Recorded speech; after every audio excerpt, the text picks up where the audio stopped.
Добар ден, почитувани, добре дојдовте во најновото издание на емисијата 0 плюс месеци на телевизија Телма. Денеска ќе зборуваме за глутенот во исхраната на децата. Дали треба да се исфрли од менито на бебето во првите 8 до 12 месеци од животот? Што е глутен, колку често се развива алергија на глутен? За сето ова подетелно денешната гостинка, професор доктор Стефка Грујовска, педиатриски гастроентерохепатолог од клиниката за детски болести во Скопје. Добре ни дојдовте. Добре, најдови, благодарам на поканата. Ви благодарам што сте денеска тука и што на гледачите ќе можете да им дадете корисни совети, насоки поврзани со глутенот. Да започнеме од тоа кога глутенот треба да се внесе во исхраната, бидејќи тука се кршат копија, дали треба после 8 месец, после 9, после првата година или пак многу порано, што е сега една нова теорија. Да. Прво да кажеме дека глутенот, односно неговиот составен дел глиадинот, е протеинската фракција во житариците. Го има во пченица, рж, јачмен и овес. Негде во поголеми, негде во помали количини и може да зависи од тоа каква врста на пченица, например, се користи. Во некоја има повеќе, во некоја помалку. И како постои известен моден тренд денес за спроведување на безглутенска диета, која се смета дека е здрава исхрана, особено во западниот свет, од тука е интересот за тоа што со глутенот, дали да се внесува или да не се внесува. Но кога зборуваме за бебињата, за малите деца, сакам да кажам дека и тука ставовите се менуваат.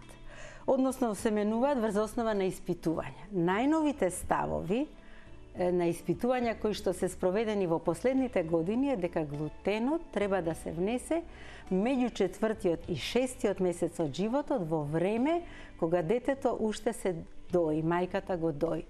Зошто?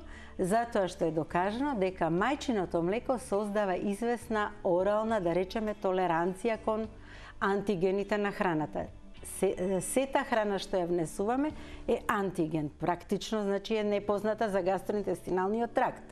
И мајчиното млеко, така природата го создала да направи услови да се толерираат антигените. И ако глутенот е еден моќен антиген, ќе се создаде подобра толеранција. Во минатото се сметаше дека глутенот треба да се внесе после 8-миот, после 12-тиот месец, значи ставовите се менува врз основа на некои испитувања со тоа што имаше известна епидемија на, да речам условно земено, тоа не е заразна болест, меѓутоа инциденцата на целијакија или на глутенска ентеропатија беше покачена. Во Шведска има една конкретна студија спроведено каде што е утврдено дека подоцнежното внесување на глутен предизвикало многу деца да бидат алергични на глутен. Точно заради тоа што ќе се одбегне периодот кога се создава оваа орална толеранција на антигените кои се внесуваат со храна. И сакам да кажам дека овој став треба да биде прифатен, бидејќи е најнов и најточен е дека треба да се внесе глутенот меѓу 4-тиот и 6-тиот месец од животот. Така, но од друга страна има препорака ексклузивно доење до 6-ти месец и почеток на дохрана од 6-ти месец. Сега како да се постапи во овој случај? Точно, прашањето е како, затоа што од друга страна пак педиатрите според сите правила, според evidence-based медицина се држат до тоа дека децата треба ексклузивно да бидат доени до 6-тиот месец, значи исклучиво да бидат хранети со мајчино млеко. Сепак, известна мала количина на глутен, веројатно и тука ќе се изменат и ставовите за ексклузивно доење, треба да биде внесена во овој период за развој на оралната толеранција, зашто се смета дека оваа епидемија што претходно ја спомнав за појава на целијакија во поголема инциденца во некои западноевропски земји не се должи само на одлагањето или раното внесување на глутен, туку има многу контрибуирачки фактори, како другите алергени на кои е изложено доенчето, како користењето на антибиотици во првите месеци од животот, од кои ние не сме поштедени, нажалост, и на содржината на глутен во исхраната, односно содржината на глутен во пченицата која се користи во одредено подрачје. Што значи со што е најдобро родителите да започнат кога станува збор за дохрана? Кои житарки да ги дадат? Кои што ги споменавте на почеток? Сите житарки што ги спомнав, било кој по избор и по вкусот на детето во мала количина да почнат да ги внесуваат. И при тоа на посебно внимание се децата, на посебно посматрање, каде што има известна алергија во семејството. Затоа што една алергија кон една храна може да значи дека детето ќе биде алергично.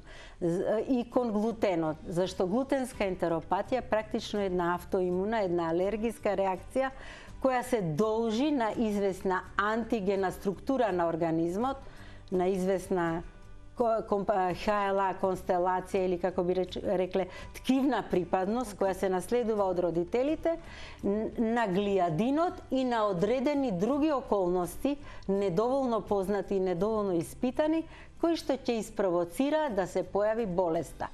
Оти ние може да ги носиме тие ткивни антигени, може да имаме предиспозиција, но да не развиеме целијачна болест ако не се сретнат сите контрибуирачки фактори, дури и ако внесуваме глутен. Така. И тешко е да се постави диагноза на целијакија, зашто во првата година од животот се маскира со други болести или состојби, например со алергија на протеини на кравио млеко.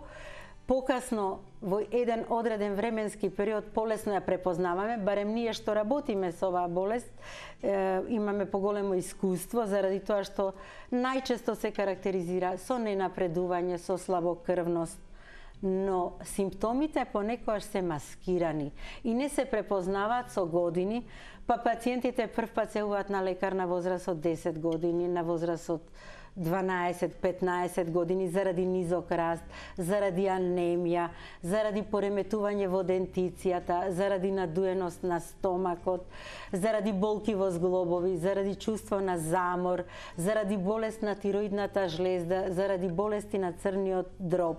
Така. Значи, болеста ја откриваме преку ова HLA констелација, што ја викаме, или ткивна припадност, и преку известни биолошки маркери, а тоа се известни антитела. Ако сакате да прашате. Така, само да подсетам дека гледачите може да се вклучат во емисијата со нивни прашања на 3076 677. Дали некога се прави биопсија? Да. За да се утврди болеста, затоа што не секогаш може да се утврди преку крвни анализи. Да, не секогаш, и ви реков, многу е шаранолика клиничката слика. Дури денес и шизофренија е почесто асоцирана со целијакија. Исто така почесто е кај болни од диабетес мелитус тип 1, рековме веќе за болести на тироидната жлезда. Значи се прават некои анализи во крвта, се одредуваат некои антитела, антиткивна трансглутаминаза, антиглиадински, антиретикулински, антиендомезиумски.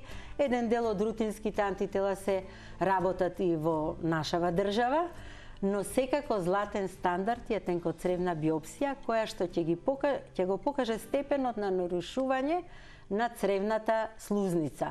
Так. Има неколку степени што не се значајни за општата популација, но ќе видиме дали постојат пореметувања на кои се должи оваа кондиција, например анемија, без други, било какви други знаци на болеста, која што не одговара на терапија со железо, со години давана терапија со железо на уста, не одговара точно заради тоа што е толку оштетена цревната слузница да не може да го искористи железото што се внесува. Так. Имаме гледач на линија. Добар ден, повелете кој се јавува. Добар ден. Добар ден. На телефона е Светанка, мајка на 7,5-месечно бебе. Така. Се јавам да прашам, јас почнав со дохрана на син ми после 6-тиот месец, до тогаш беше на ексклузивно доење, и сега се уште немаме воведено глутен. Докторката спомна дека се препорачува меѓу 4-ти и 6-ти месец заради пошто тогаш се дои бебето и се создаваат Како некоја превенција од развој на целијакија, така, на алергија. Дали доколку, прашањето ми е дали доколку и понатаму нели се дои бебето, е проблем, еве, пошто тој веќе е 7,5 месеци, се уште немаме внесено, дали, но се уште го дојам, дали ќе биде проблем и дали за неговото здравје се воведува глутенот. Так. Воопшто не е никаков проблем и не треба да се плашите, ова не е толку честа кондиција. Вие слободно внесувајте глутен и посматрајте го вашето дете. Во првата година од животот, особено во второто полугодие, има и други состојби кои може да препокријат целијачна болест. На почеста е многу алергија на протеини на кравио млеко отколку целијакија и затоа не треба никаков страв да имате. Си го третирате вашето дете како здраво и да внесувате се што мислите дека треба да внесува во овој период според препораките на вашиот лекар. Така. Имам уште еден гледач на линија. Добар ден, повелете, кој се јавува? Ало, добар ден. Во програма сте, повелете. Сакам да и поставам првенствено поздрав до вашата емисија и до докторката и до водителката. Ме интересира, јас сум баба на едно внуче, 4 годишно ми е внучето, ама ноите ни мокри. И сега сум многу загрижена. Така, ова е нешто сосема друго, да, ова е сосема друга тема. Так, ние за ова ќе се обидете со педиатриски нефролог да разговарате. Так, ова, значи ова прашање во некој од следните емисии, ова тема ќе отвориме во некој од следните емисии, тогаш ќе можете да се јавите и да добиете одговор на вашето прашање. Ако не се лажам, имаме уште еден гледач на линија. Добар ден, повелете. Добар ден. Вака, докторката кажа за дечињата кои што се, значи, на ексклузивно доење. Што е со дечињата кои што се на вештачко млеко? Дали за нив, значи, смее да се воведе глутенот и што во исхраната да се воведе? Така, благодарам што се јавивте. Како во овој случај кога децата се на слично во овој адаптирано случај, млеко? значи ќе воведете глутен некаде во период од околу 6 месеци. За несреќа овие деца не се заштитени со мајчино млеко да ја изградат таа орална толеранција и опишани се и стојат како податоци точно докажани дека децата кои не се дојат почесто развиваат алергиски болести, точно заради тоа што е оневозможена оралната толеранција кон храна. Прво е алергијата кон храна во првите 3 години од животот, а покасно се чести инхалативните алергени, оние што ги вдишуваме. Значи, сепак вие ќе мора да го храните како и останатите деца и може слободно да внесете глутен, веќе вашето бебе е големо, а исто така, според календарот, како се внесува храна, така постепено да внесувате се што треба да внесува едно здраво дете. Така. Доктор Груевска, дали има врска дали глутенот, односно житарките се даваат наутро или навечер? Апсолутно нема никаква врска, може да ги давате кога сакате, како ќе вашата фантазија како ќе го направи дневниот програм за исхрана на вашето дете. Добро е да се дадат протеини, односно јаглени хидрати со низок калориски индекс во текот на ноќта, со низок гликемиски индекс, што значи постепено да се ослободува гликоза во текот на ноќта, што му треба на мозокот во текот на ноќта. Тоа значи, например, палента, која што има изобилие на скроп, со кој што вие ќе го заштитите да не му падне гликемијата, особено ако се работи за доенче во втората половина од првата година од животот. Добро е да се храни така. Значи нема тука проблем. Така. Имаме уште еден гледач на линија. Добар ден, повелете, кој се јавува. Добар ден. Вака имам прашање до докторката. Станува збор за 3-месечно бебе. Така. Значи, приметувам дека на ексклузивно доење, приметувам дека кога јадам лични производи, па сега и јајце, значи, се случува во изметот да има крв. Прашање ми е што да исклучам од исхраната како дуелка или треба да положам со нормална исхрана на како што сум се хранела досега. Така, ви благодарам што се јавивте. Значи, тоа е веќе најверојатно алергија на протеини на кравио млеко, која што се јавува во семејства каде што има алергија. Ми се чини дека еднаш сме зборувале на оваа тема. И тоа висок е процентот на деца кои ќе развијат алергија ако еден или ако двајцата родители имаат некоја врста на алергија. Например, ако имаат астма и некојаш родителите не поврзуваат, но тука е врската, тука е линкот што би рекле. Ако приметите крв или слуз во столицата на вашето дете, треба да го продолжите да го доите, да направите една крвна слика, во колку нема одраз на крвната слика, повторно продолжувате со истиот начин на исхрана, вие не исфрлате од исхраната млеко и млечни продукти, зашто е докажано дека е поголема штетата ако се исфрлат од исхрана млеко и млечните продукти кај мајката и за детето, осем ако нема одраст, ако нема детето тешка анемија, ако нема хипопротеинемија, што сигурно ќе ве алармира на некој начин и ќе се јавите на лекар. Значи, истото важи и за глутенот. Ако вие се сомневате, треба да се обратите на лекар. Никако сами да спроведувате диета без житарици, зашто Како најчесто го прават родителите кои ќе се посомневат и сврлат. Не, напротив, житариците имаат многу витамини неопходни за развојот на индивидуата и затоа не треба сами да одлучите дека треба да спроведувате безглутенска диета. Иначе има сега една кондиција која се опишува се почесто, тоа е така наречена нецелијачна глутенска ентеропатија. Значи не е целијакија, но пак е осетливост кон глутен, која што се манифестира со многу слични симптоми и може да почне и рано, што ќе ги заведе родителите, но тука не постои ниеден биолошки маркер кој што ќе докаже дека е глутенска ентеропатија. Значи сите се негативни. Тоа значи нити имаат ткивна припадност, како што имаат болните од целијакија, нити има антитела што ги спомнав претходно, да не ги повторуваме. Значи и тука пациентите се ставаат на диета, но за краток временски период, без житарици. Иначе, ако се докаже целијачна болест, пациентите се перманентно на безглутенска диета. Цел живот, значи, безглутенска диета, што не е лесно во наши услови, некаде е поедноставно да се држи заради релативно високата инциденција на овие болни во западниот свет.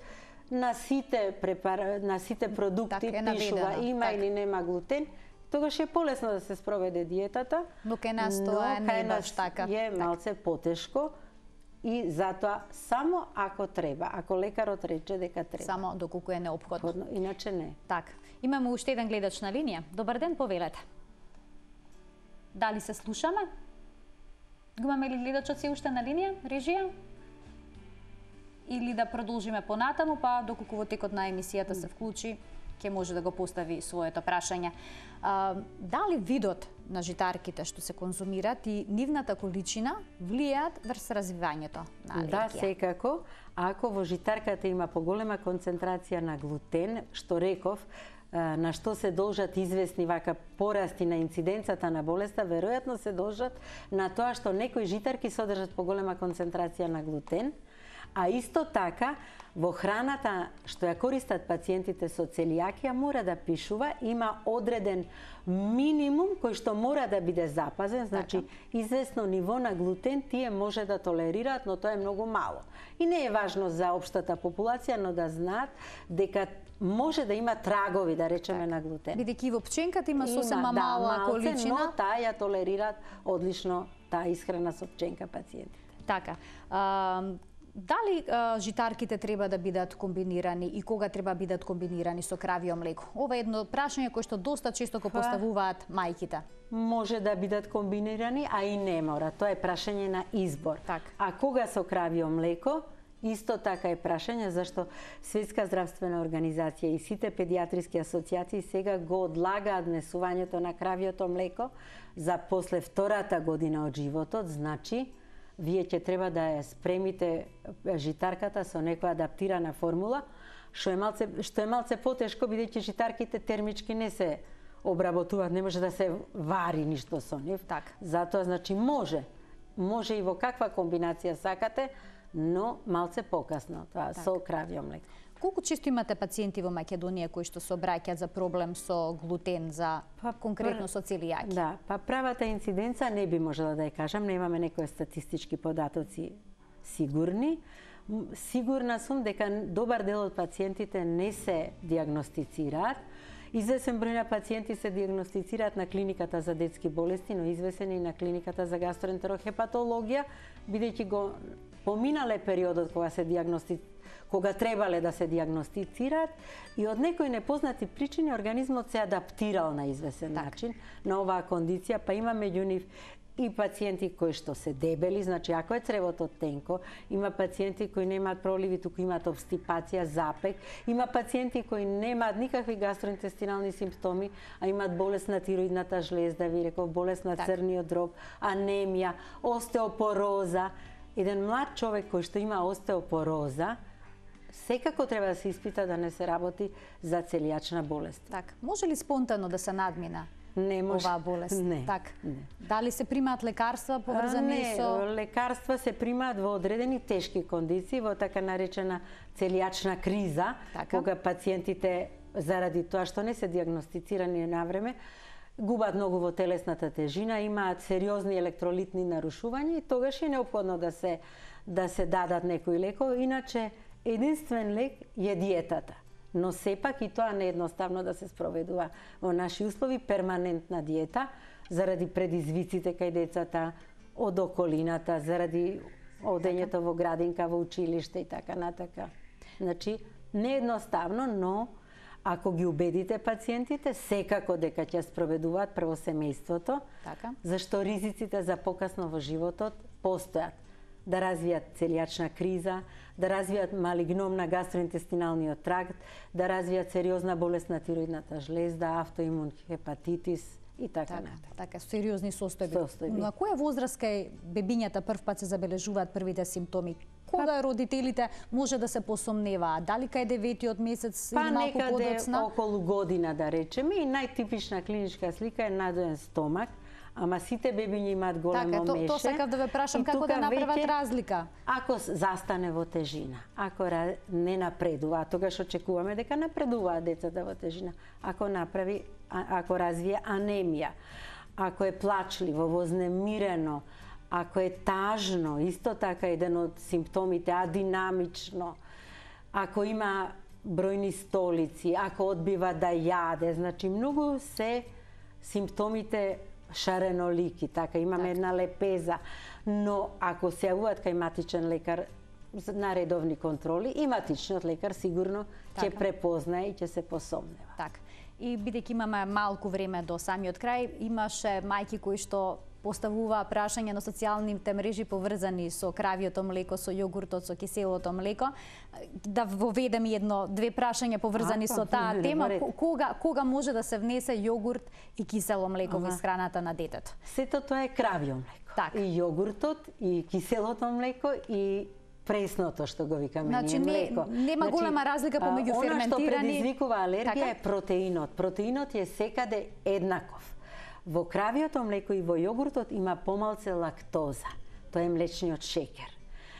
А да кажам и тоа, дека и пациентите од целијакија, и пациентите со интолеранција на протеини на кравио млеко или со алергија на протеини на кравио млеко, како резултат на оштетување на цревото, не ја толерираат и лактозата. Бидејќи тој ензим што ја разградува лактозата е на површината на цревниот епител и тој брзо страда и децата не толерираат, одма имаат болки, крампи, плачат, вознемирени се празнат. Што значи, ако дадат кравио млеко или јогурт, овие симптоми ќе ги нема, ќе се помали и мислат дека добро толерираат. За деца што се алергични, сеедно е дали се дава кравио, јогурт или пресно млеко, значи ништо, додека се алергични и додека првото тестирање најдобро или единствено треба да се спроведе во болнички услови. Да се проба, при тоа ние многу често обезбедуваме и венска линија, за да не се развие алергиска реакција. Ако има детето брз тип на алергиска реакција, анафилакса, за да може да се реагира веднаш. И ако се примети било каква алергиска реакција, вториот обид се прави после 6 месеци, не предходно. Значи, sejedno е кој од овие извори, да речам, на млеко се користи. А дали е точно дека инфекциите во првите 6 месеци од животот отвараат пат за развој на алергија на млеко и целијакија? Секако, тоа вака е многу комплексно прашање. Веројатно сите ние имаме една нормална гастроинтестинална флора, која што е присутна и тоа е така наречена сапрофитна. Нас ни е својствена на како домаќини. И ако даваме антибиотици, ја нарушуваме таа бариера, која што исто учествува во развој на имуниот систем. Исто така и самиот гастроинтестинален тракт под дејство на инфекциите, ако ги има, ќе ја наруши својата сопствена бариера, мукусот, антителата присутни во четкастиот рап на ентероцитите, исто така и тоа ќе допринесе, но сето тоа е комплексно. И дали повеќе инфекциите или повеќе антибиотиците, праше. Так. Значи, сосема на крај да резимираме, внесување на глутен помеѓу 4-тиот и 6-тиот месец. Така, една нова препорака. Ви благодарам што бевте дел од 0N+. Повела ти друг. Ви благодарам што не следевте. Гледајте на секој работен ден од 12 до 12:30 на телевизија Телма. Пријатно.